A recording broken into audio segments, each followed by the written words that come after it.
আব্দুল বাসেত কয় এই তো সুযোগ পাইছি আমি। বিচারক যেহেতু লাল বাতি চাপে না, আমি আরেকটা সূরা ধরি।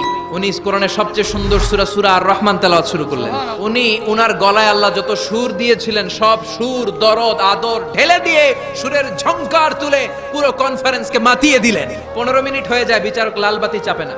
20 মিনিট, 25 মিনিট, 30 মিনিট হয়ে যায়, লাল বাতি চাপে না।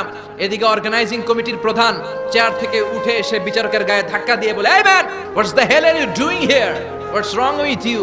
Y aren't you pressing the red button? লাল বাতি চাপোস না কেন? ওরে ধাক্কা দেওয়ার পরে বিচারক ভূত দেখার মতো চমকে উঠছে, কি হ্যাঁ লাল বাতি? অর্গানাইজিং কমিটির চেয়ারম্যান যখন ধাক্কা দিছে, why aren't you pressing the red button? তুমি লাল বাতি চাপো না কেন? ভিমডি খেয়ে ওর সালাদ দিয়ে, কি হ্যাঁ লাল বাতি, নীল বাতি, কোন বাতি? কোন বাতি? হুশ নাই।